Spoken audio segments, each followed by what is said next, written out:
Hello there, and welcome back to the channel. I am your host, Allegiere, descending into madness one step at a time. This is Gender Is as Gender Does, a few lines on gendered language. It has come to my attention that gendered language is offensive and non-inclusive. This is something that has to be dealt with by altering our language, and as such altering our methods of communication, at least in the long run. Manhole is not acceptable, and as such must be changed to maintenance hole. To be fair and perfectly honest, this is not something that bothers me all that much. The maintenance hole bit, that is. The altering of language, on the other hand, might be slightly worrying, depending on how far people are willing to take it. Double plus good, Newspeak, Ingsoc, 1984 and all that jazz, you see. And so, here I am, invoking the sacred spirit of George Orwell once again. I am sorry. Truly. But I cannot help but see the writing on the wall or the mirage flickering on the horizon where our societal descent into totalitarian madness is concerned. I would much prefer not to say this, but I would have to admit that I think Orwell might have been maybe a bit of a prophet or a visionary, seeing the writing on the wall himself and then placing that writing onto paper magnificently, as though he was beholden to certain fits of visionary journeys. This altering of language is a sort of, kind of nonsensical waving and flailing of the arms, showing severe weakness and frailty on part of the feminist social justice warrior crowd. If the mere mention of the word man is enough to keep women out of a profession, I would dare say that these women are probably too timid and frail to handle such a profession in the first place. And I do happen to find it very difficult to believe that women are as weak and frail as the feminist hive mind would have us believe. That is probably not up to me to decide, of course. I will gladly leave the projection of female fragility in the trembling arms and flapping bingo wings of the secular feminist slut marchers, with all their rambling and juggling of word salads as well as internal inconsistencies. It is clear as polished steel to me that the hive mind wishes us to perceive women as weak and incompetent, completely incapable of handling the slightest bit of criticism, the softest of jokes and simple words that do not have anything to do with them, yet still see them diving head first into the soup of dialogues to flaunt their frailty and tremble at the spoken word man, or the written word man, or anything that has to do with man. After all, it is the current year, and we should all refer to each other as people-kind, lest we offend the women and frighten the children. Now, I am not much of a linguist. That much should be established. I merely juggle the words, know what they mean, but don't know all that much about their roots, their history, and their deeper meanings. I have picked up a little here and there, of course, but not enough to consider myself an expert by any stretch of the imagination. What is clear to me, however, is that language does not pop up in a vacuum, does not suddenly spring forth from the ground ready to use as a gift from the gods. And so, I have picked up that man in mankind has nothing to do with man as a sex, nor does the man in woman or the men in women. In my way of thinking, this attempt at altering language is not so much to do with anyone being offended or the language not being inclusive enough. As is with all things in regards to the feminist hordes and the social justice warrior types, I suspect that it has to do with control and with power, which is at the burning authoritarian core of this hydra-headed movement of theirs. It has to do with governance and complete domination, making it easy for these masterful emotional manipulators to claim offense at any word uttered that does not comply with their ridiculously rigid standards of behavior, and in so doing being able to derail and shut down any discussion where they do not have counter-arguments to the claims, facts, arguments, statistics, or whatever they are faced with, thus shutting down the discussion by claiming bigotry on part of their ideological opponent. Very clever, very sly, and very snake-like. In attempting to alter the language to be more gender-inclusive or gender-neutral, they will then be able to call out anyone who does not use the newspeak of our fantastically warped current year, instead of actually arguing their case, thus forcing their opponent to defend themselves against ridiculous claims of bigotry instead. I see, and I suspect others do as well, behaviours such as this from the god-awful hive mind all the bloody time. I remember witnessing someone attempting to debate a prickly social justice warrior urchin of thinly veiled contempt on Facebook on something regarding feminism and social justice. This social justice warrior fruitcake ran out of arguments, as these people do when faced with facts contrary to their overarching narrative where feels equals reals. And so, instead of admitting to being in the wrong, the fruitcake started running her mouth about being misgendered by her horrible ideological opponent, screaming, cursing and roaring as though she were in the midst of complete and utter hysteria that he should not refer to her, but as they or as them. This, of course, despite her never giving any indication of this prior to the altercation, and having a pair of tremendous tits staring at us from her profile photo in a very low-cut cleavage, showing very clearly that she was a woman and then some. It is important to mention that this misgendering did not come up as a topic before she started running out of counter-arguments, making it very difficult to believe any offence were really and truly taken. It sure as hammered hell was not given, but making it very easy to come to the conclusion that she derailed the conversation onto bigotry on part of her opponent, so that she could take the moral high ground, showing him as a bigot as opposed to her virtually virtuous self, thereby winning the argument on grounds of morality, leaving the original topic of discussion behind in the dust whipped up by her infant-like flirt and flutter. How quickly we forget the original topic when being presented as a bigot in no small way. It smells an awful lot of rank bullshit and distraction, diverting the discussion onto a playing field that is all but level. As an aside, and in order to air some perfectly reasonable personal grievance on my part, I would like to mention that this social justice warrior fruitcake reacted with offence on behalf of my wife, with whom she had never spoken, when I shared a picture of my wife's giant collection of shoes with the comment, "Help me, I'm drowning in footwear," an obvious joke and a pop cultural reference to Buffy the Vampire Slayer. That's how hip I am, referencing 90s TV shows in the apocalyptic days of the 2010s. I must be getting old. Anyhow, this severely busty and thusly betitted gender-neutral fruitcake snowflake commented with, "What about your record collection, Moiret? As though I had done my wife some horrible injustice and disservice by cracking a joke, horrible patriarchal oppressor that I am. It is amazing the lengths these people will go to in order to seek out offence where no offence is, in order to control and govern what other people do, going so far as to take offence on behalf of someone with whom they have never uttered a single syllable of communication. My wife was not impressed, as she found my joke to be funny and absolutely within the realm of the acceptable. Clearly, these petulant nutjobs do not value the individuality of women, assigning themselves the role of absolute protector of the poor and helpless maidens of chronic neuroticism whose frail, submissive nature renders them incapable of speaking for themselves. In particular, when faced with something so horrible as a simple and, admittedly not particularly funny joke at their expense.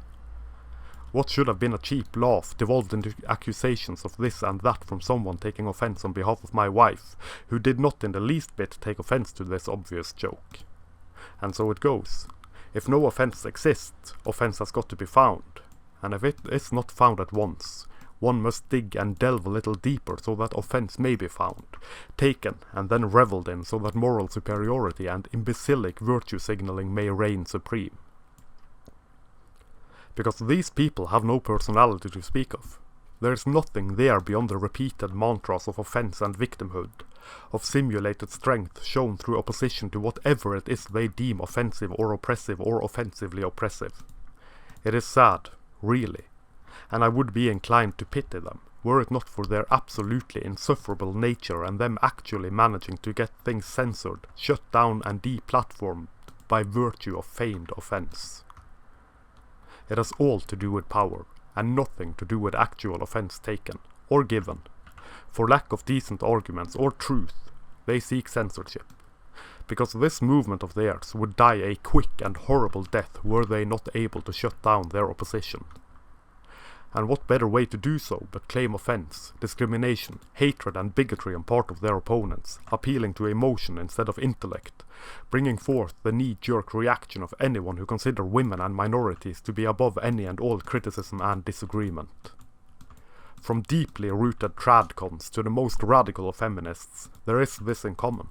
Women shall not be critiqued or face jokes at their expense, or for that matter, take responsibility for their actions. They are to be pampered and protected by men, that is, the very forces that apparently are the enemies of women. It boggles the mind. Any disagreement with a feminist will be painted as harassment of women by misogynist trolls, and may as such be easily waved away. Any poor criticism of any new movie predominantly starring women will be painted with the same brush. Misogynist trolls just out to attack women, instead of the film being yet another remade pile of trash from an industry completely devoid of any and all originality and creativity, dying on their fields of incessant wailing and attempting to regain past glories through the fractured lenses of our brave new world, cashing in on the momentary cash cow of intersectional feminism and social justice. I find it incredibly interesting and frightening. It is a tactic so blatant and so glaringly obvious, and yet people fall for it, time and again, because people in general do not wish to be perceived as bigoted, and so follow the new rules of the discussion. These new rules are that they must defend their person against accusations of whatever these troglodytes may conjure forth from the vast void of their emotional reasoning. But, to get back on track, this started as me rambling on gendered language and the attempted restructuring of language, something ripped straight from the pages of 1984. If one may control how people speak, one will also be able to govern the way people think. In altering language in this way, little by little, claiming inclusivity and non-discrimination at first, playing on emotions and perceived superior morality on the progressive push forwards, I fear they will begin to take larger bites after a while, redefining and restructuring language and terms and words to fall more in line with their dogmatic secular religion of feminism and social justice. It should be fairly evident that their gripe is not with gendered language.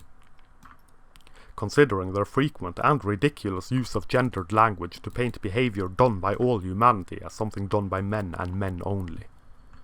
Mansplaining, meaning talking in a condescending way, for example, something both men and women do, but is painted to be something only men do, thus creating a new word, a new gendered word, to replace a gender-neutral term. The same could be said for manspreading, of course, where they paint behavior done by both sexes, that is taking up more room on public transportation than they need, being inconsiderate of other people in that space, as something done primarily by men, creating a new and gendered term for something not only men do, and, what is worse, something men have to do, based on their biology. It has not only to do with genitals, but also with center of gravity and being able to sit without swaying like a madman on moving transport, being that both the hips and buttocks of men are smaller than those of women, making it more difficult to maintain balance when seated, forcing the legs to be spread slightly so as to allow for balance. Whereas women tend to spread their bags and purses onto any and all seats available, or rest their legs on the seat opposite, or whatever. This is behavior both sexes exhibit, but of which men are made to be the only perpetrators. There is also the term manslamming, made to describe men bumping into other people when they walk, in order to establish dominance and show strength, never minding in the mess of faulty wiring that is their melted machine minds that both men and women do bump into other people by accident all the fucking time. By accident. But accidents don't happen when it is men doing something, as the holy light of feminism have told us. For whenever men do anything, it is always with some preconceived plan in mind, some scheme of dominant tyranny. Men are held to such a standard by feminist ideologues that we are absolutely incapable of any accidents. All our accidents, all our clumsiness, is pre-planned acts of violence, dominance and tyranny. Men are perfect beings to the eyes of feminism, completely incapable of doing anything by accident, and as such being held to impossible standards of conduct. Then there is the term manterrupting, meaning men interrupting women when women speak. This is despite the fact that women talk more than men on average, and of course despite the fact that this is something both sexes do. It is a human thing to do, not something only men do. And I would dare say, based on personal experience, that this is something women do far more than men. To be fair, this is only anecdotal.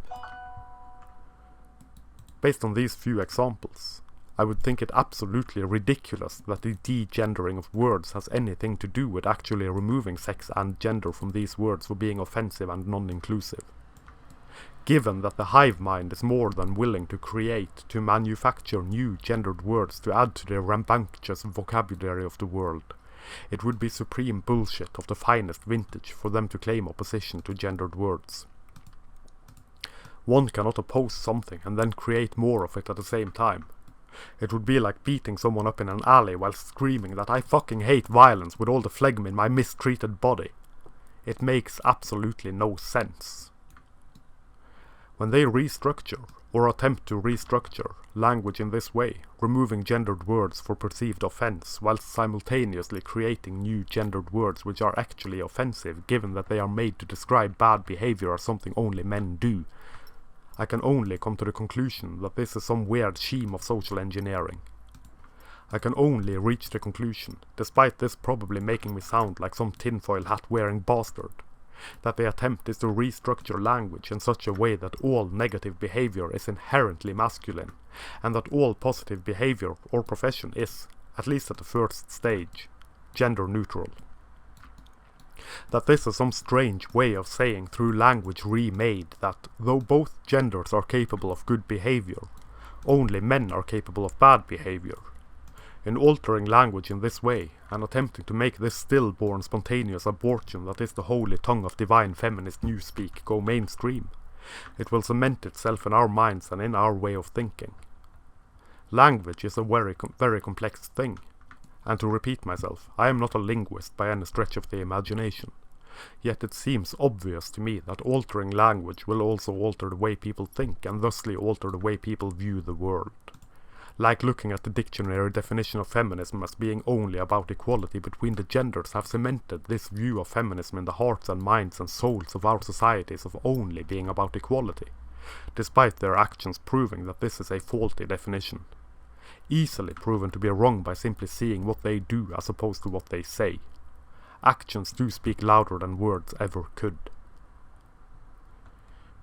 It is very easy to laugh at, crack jokes and ridicule these new gendered words and terms that the hive mind has manufactured. And I absolutely think that they should be laughed at, scorned, ridiculed and shown the door. However, there is still this terror floating in front of my eyes. This scary and sneaky subversive tactic used that is more than meets the eye. Mainstreaming words that cannot be viewed as anything but inherently negative towards anything masculine will make the words part of our daily thought process, and will, eventually, take part in painting the way we view the world. Now of course, the very same thing could be said in regards to gendered words, so-called, such as fireman, policeman, manhole and the like, and to repeat myself yet again, I don't mind genderless language or descriptors as a general rule. It really does not matter to me that fireman becomes firefighter or that policeman becomes police officer. In all honesty, this sounds fair to me. It does not bother me in the least one way or the other. Now, do the same to midwife. What bothers me is the blatant hypocrisy of supposedly opposing gendered language whilst creating new gendered language. What bothers me is the re-engineering of language to manufacture this view that so-called negative behavior is purely masculine, while so-called positive behavior is either gender-neutral or strictly feminine. Though I am aware that language changes all the time, that it is a fluid thing that takes new forms and shapes constantly, I cannot help but think that, as is with all change, all evolution, it has to come about natural in regards to evolution, and has to be well thought out, pondered and considered in regards to man-made change. I cannot help but think that things have to change slowly and over time, not being implemented where there is no rhyme or reason to it at the whim and will of a movement hell-bent on dismantling any and all in regards to Western civilization. I cannot help but think that this altering of language, this restructuring of the way we interact with one another, is but a small part of a greater machine designed to manufacture even more distrust of anything masculine, sowing even greater seeds of discontent than are already sown where the relationship between men and women are concerned, furthering this nonsensical gender war and keeping it going far into the future, and in so doing, making us drift even further apart. This movement, that claims to work for non-divisiveness, do, as a matter of fact, foster nothing but divisiveness, does nothing but drive the hammer home and create vast schisms where once the sexes were cooperating, where once the sexes were on the same team instead of being forced into opposing teams. Caught in an eternal head-on-head battle where no one will emerge the victor but the ideologues who seek to divide and then to conquer. Thank you very much for watching. Here follows an outro most befitting a video of this nature, a blatant attempt at virtual panhandling. Should you wish to support this channel, as well as my blog and any further endeavors this strange path will take me on, there are a few ways you can do that. The easiest would be to like, share and subscribe, as well as clicking the sometimes functional notification bell. Having the message, such as it is, manspread and mansplained far and wide will do wonders. You could also support my rambling and barely contained insanity by buying my books, which are linked below. More books will be made available as time allows. I also have a Redbubble shop, linked below, where you can buy prints in various forms of some of the artwork presented in my videos. Or you can contact me through the contact form on my blog for original artwork, commissions or prints direct from the source, so to speak. Until next time, I am your humble bearded bard, Moiret Allegiere, manspreading majestically beneath the steel sky of doom.